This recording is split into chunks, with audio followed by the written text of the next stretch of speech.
y ya lo tenemos en línea a Luis Seco, economista. Y bueno, vamos a empezar a preguntarle a él cómo está viendo este fenómeno de esta Argentina que parece empezar a adoptar un perfil exportador eh, y quizás no tan pujante el mercado interno. Esto, por supuesto, hay un montón de franjas de la economía del trabajo y de la producción que están preocupadas con esto.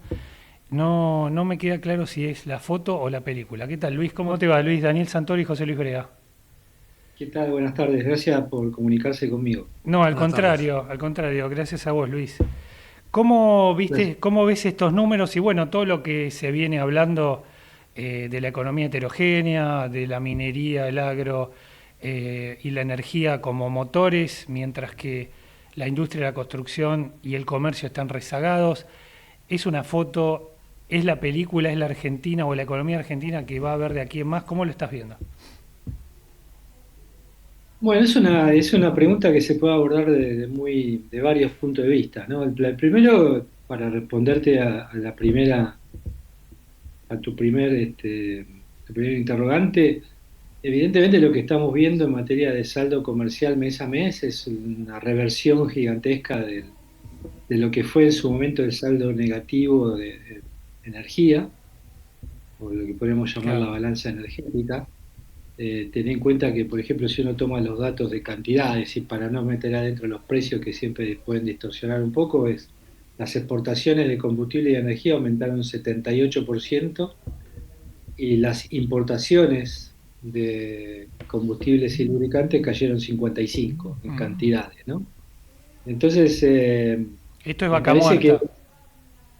sí, digamos, ahí ya tenés una primera aproximación a qué es lo que está pasando y lo que vos llamabas el modelo exportador de la Argentina o una economía que empieza a crecer sobre la base de exportaciones. Eh, por otro lado, seguimos teniendo caída de casi todos los rubros de importación, más allá de combustibles y lubricantes, lo que te indica también que hay una recesión, digamos, en muchos sectores que lleva a que se importe menos. Básicamente, si uno mira bienes, piezas y accesorios, viene de capital, incluso hasta bienes de consumo están cayendo en cantidades, ahí cerca de cero, pero cayendo. Entonces tenés caída de INPO generalizada, aumento muy fuerte de las exportaciones energéticas y productos primarios, que estamos frente a una cosecha récord, más sumarle un poco del tema minería, que también muestran un dinamismo importante, ¿no? Mm. Entonces, eso por el lado de las cantidades. Y por el lado de los precios, que no me parece trivial y se habla poco, hay que tener en cuenta ahí que estamos en lo que se llama niveles de término de intercambio. O sea, el poder adquisitivo de nuestras exportaciones en términos de nuestras importaciones está de vuelta en niveles altísimos, ¿no? O sea, hemos vuelto a niveles te diría casi de la época kirchnerista, y algún momento de Macri, que fueron muy buenos. O sea, ¿cuántas info compras con tus expo en términos de Claro, precios? hoy compras más. Estamos bárbaros, Claro. estamos bárbaros. Entonces, tenés eso también un poco de viento de cola que te favorece más allá de ese cambio de perfil que obviamente tiene que ver mucho con el fenómeno vaca muerta y que se va a acelerar, ¿no? Porque ten en cuenta, eso hay que explicarle muy bien a los televidentes, digamos. Argentina todavía no exporta gas, casi no exporta gas. Importamos más gas casi que el que exportamos. Claro, claro. Entonces, Salvo en el en el verano. pico, No, claro. claro, en el pico invernal tenemos que, bueno, y ahora está viendo en algunos lugares que falta gas, ¿no? Entonces, eso va a cambiar fundamentalmente el año que viene, y el otro ni te cuento. Entonces, vamos de cara a un saldo exportable muy alto. Ahora, después queda la pregunta de qué haces con esos dólares, ¿no? Claro, bueno, algunos economistas, esto así contado se ve bárbaro, algunos economistas hablan de la famosa enfermedad holandesa, ¿no? Cuando entra mucho dólar, te encareces. No sé si vos considerás que ya está sucediendo algo de eso en este momento, y si no lo considerás así, ¿cuándo pensás o si puede pasar esto, si sigue esta curva ascendente que vos marcás, que es verdad, dicen que arranca el año que viene y en el 2030-2031 va a ser... el objetivo del gobierno es incluso duplicar las exportaciones, ¿no?, actuales, según dicen los funcionarios por lo menos. Eh, ¿qué impacto puede tener eso en los costos internos medidos en dólares?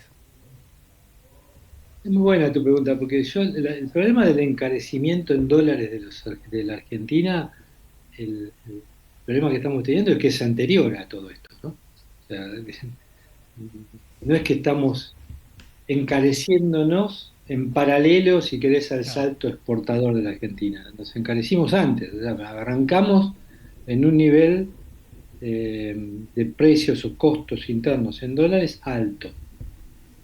Y eso es todo un tema, ¿no? Porque yo estoy de acuerdo con Milei y Caputo y Bausili cuando dicen, bueno, una economía competitiva, abierta al mundo, que produce mucho, que tiene un Estado chico, eficiente, que te cobra solo los impuestos necesarios.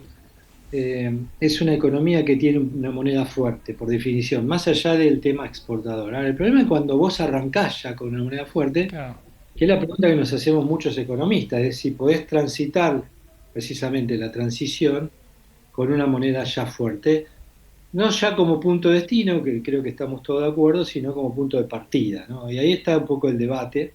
Por eso te digo, a mí me gusta un poco ponerle paños fríos al tema de la enfermedad holandesa, porque digo, mirá que ya estábamos con precios o con dólar barato, si querés, un tipo claro. de cambio real apreciado antes del boom, ¿no? Entonces, eh, yo creo que ahí hay una preocupación. Si mirás un poco incluso lo mismo que han escrito los técnicos del fondo, te dicen, bueno, tenés que mirar porque para más adelante este puede ser un problema, prepárate para el 2027 porque ahí puedes tener ruido político. Digo, a mí me preocupa un poco el dólar barato y que creo que no es solo algún que otro economista como yo o otros que podemos hablarlo, la gente también lo ve barato y por eso lo compra, ¿no? Porque la otra pregunta es ¿por qué estás comprando algo que vos vas a saber, sabés que va a valer cada vez menos? ¿Por qué lo Claro. compra la gente? Uno puede decir, bueno, costumbre, acostumbramiento, eh, ve una vaca, se quemó con leche, ve una vaca y llora, digo, pero evidentemente muchos argentinos siguen creyendo de que es una mercadería que vale la pena acumular ahora, ¿no? Y sobre todo viendo lo que pasó con las elecciones del año pasado, puede pensar que puede ocurrir de nuevo lo mismo el año que viene, ¿no? Ahora, el gobierno se defiende diciendo esto, dice, el dólar puede decir que está atrasado, pero yo compro dólares, o sea, el Banco Central compra dólares, exporto más. ¿Cómo se explica que esté atrasado si yo Bueno, logro esto? muy buena tu reflexión. Porque viste, a veces hay que contestar al gobierno también. La primera pregunta si yo fuera periodista como ustedes, yo les diría, bueno, ok, Y si ellos se dejaran entrevistar por periodistas que no sean Claro. complacientes, te agregaría yo. Bueno, totalmente de acuerdo con eso y O me parece muy conductores, actores, claro, improvisados periodistas. claro, cuando en vez de streamings fueran a programas o hablaran con medios tradicionales, vamos a ponerlo así. muy oportuna vuestra aclaración. Pero yo le diría, bueno, pero si está todo tan bien, ¿por qué no liberás el cepo? ¿Por qué Claro, no flotás? ¿Miedo a qué le tenés? Pero esa es para mí es la primera pregunta. O sea, digo, si vos estás convencido que este es el nivel del tipo de cambio, y por otro lado tenés todavía, fíjate lo que pasó esta semana, una noticia que pasó ahí medio más de comentario del mercado y de los economistas que estamos dando vuelta por las redes, pero digamos, Morgan Stanley le dijo a la Argentina, mira, vos seguís siendo un paria en el mercado internacional porque tenés controles de capital que son injustificables. O sea, claro. entonces, digo, si querés saber jugar en primera, tenés que ser homologable. Y Argentina tiene un régimen cambiario eh, que no es homologable. O sea, es un régimen cambiario que es una argentinidad, un argentinismo, digamos, por decir de alguna Mm. manera. Entonces, tenemos bandas que se ajustan por inflación enormemente, digamos, con una brecha enorme. Tenemos controles de capitales, cada tanto la CNB sale con alguna consideración que favorece, después traba. No sabe, viste, siempre el que va a tomar una decisión de operar en un mercado no sabe hasta cuándo va a poder hacerlo. Entonces, ese es un tema fundamental. Y el miedo a flotar del gobierno, no lo estoy utilizando de manera peyorativa, está documentado en la literatura, se llama miedo a flotar, fue un Mm, término que inventó un gran economista argentino, se llama Guillermo Calvo. Lo que te muestra es que los gobiernos en muchos programas de estabilización tienen miedo a flotar, miedo a perder el control, a sentir claro. que lo pierden, ¿no? Y después se hace tarde para perderlo el control. Y me parece que el gobierno está en esa tesitura, y vos como agente económico, como observador, que decís, bueno, pero si el gobierno tiene miedo a flotar, a mí que me queda, digamos, ¿no? Si es el más optimista de todos los actores del mercado tiene miedo a liberar porque no sabe lo que va a pasar, entonces, y mejor tengamos cuidado de las decisiones que tomamos con este nivel de tipo de cambio, ¿no? Claro, claro. Luis, tus comentarios sobre qué se va a hacer con este superávit comercial me hicieron recordar el libro del expresidente de Brasil, Cardoso, sobre las teorías del desarrollo, ¿no? Lo estudiamos en la universidad, que la burguesía del café de Brasil invirtió en la industria y la burguesía agropecuaria argentina la despilfarró en París y demás. ¿Qué mecanismos hay para que esa ganancia que produce ahora Vaca Muerta o que producen los minerales se inviertan en la Argentina y no terminen en un banco en Suiza? Porque el gobierno liberal dice que no va a intervenir en la economía. ¿Hay alguna forma de que eso pueda contribuir a un desarrollo de la infraestructura argentina? Digo, no estoy hablando de volver a hacer crecer el Estado ni nada por el estilo, ¿no? Sino que ¿qué se podría hacer en ese sentido, ¿no? Mira, se me ocurren un par de respuestas, pero a mí me gustan mucho los ejemplos de la vida cotidiana, ¿no? Mm. Tuvimos esta semana al señor gobernador de Neuquén diciendo no vengan a Vaca Muerta. Imagínate vos, ¿no? O sea, el tipo nos dice, ni se les ocurra venir con su familia ni nada, porque está todo desbordado. Entonces uno tiene que preguntar al gobernador, ¿y usted qué está haciendo mientras tanto? Mm. Porque no es cuestión de que el gobierno nacional tiene la culpa por una política o porque no desarrolla tal o cual sector o porque no pone plata. Digamos, hace hospitales, hace escuelas, hace la infraestructura. La ruta de Danilo es un desastre todavía. O sea, digo, entonces, y el tipo cobra regalías, muchachos. O sea, no es que la ve pasar a la guita. Claro.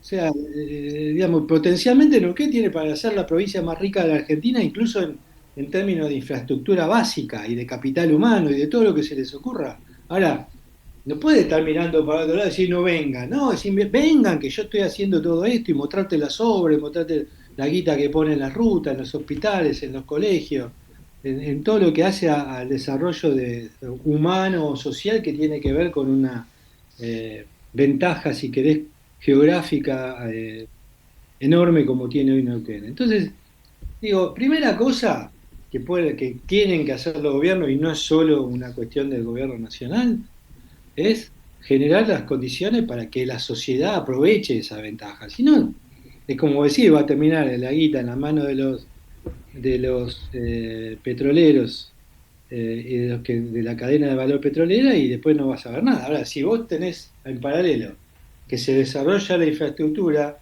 que la gente se muda, y porque lo tiene cómo hacerlo, porque puede hacerlo y porque tiene, digamos, algún tipo de incentivos, digamos, en términos laborales y demás, entonces vas a ver que la riqueza empieza a desplazarse, porque ahí va a ir, de la mano de eso van a ir médicos, van a ir maestros, van a ir profesiones, van a ir periodistas, digamos. Entonces, ahí el punto yo no sé si debe haber, pero supongo que habrá ya un canalcito de streaming en Vaca Muerta, cerca de Vaca Muerta, Bananiel, habría que investigarlo, no lo sé, ¿eh? Pero digo, es como, no es, a veces uno piensa muy grandes y la verdad que los fenómenos de distribución del ingreso y de generación de riqueza se construyen, digamos, a partir de pequeños ejemplos. Entonces, digo, para mí fue la noticia de la semana esa, ¿no? O sea, yo imagínate un tipo que está sentado arriba del factor de riqueza más grande de la historia argentina, o uno de los más grandes, diciendo no vengan. Es casi una confesión eso. Muchachos, ¿me entienden que eso es solo posible en la Argentina? Claro, claro. Es solo posible en la Argentina. Claro, lo que, No es posible, lo que vos decís creo que no es posible. de las regalías es completamente cierto, porque Menem, con la reforma de la Constitución del 94, le dio las riquezas naturales, el subsuelo, se lo dio a la soberanía de las provincias, ¿no? Entonces, exactamente. Ahí van a bueno, eso explicó porque hasta hace poco vos tenías San Juan desarrollando toda esa industria minera y Mendoza no. O sea, los gobernadores tomaron decisiones que le permitieron a ciertas provincias picar en punta, ¿no? O algunas cuestiones muy particulares de Chubut, en su momento también con los hidrocarburos, que bajó un poco su importancia. Entonces, digo, los gobernadores están ahí y tienen que hacer cosas. Entonces uno siempre mira al gobierno nacional. Y sí, el gobierno nacional maneja lo más importante, si querés, o lo que nos ha condenado siempre, que es la macro, Mm. y yo soy lo que creo, ustedes lo saben porque escribo siempre sobre eso y opino siempre de lo mismo, que yo creo que la macro no está toda perfecta, ¿no? Todavía hay que resolver cuestiones macro, no es que ya está la macro.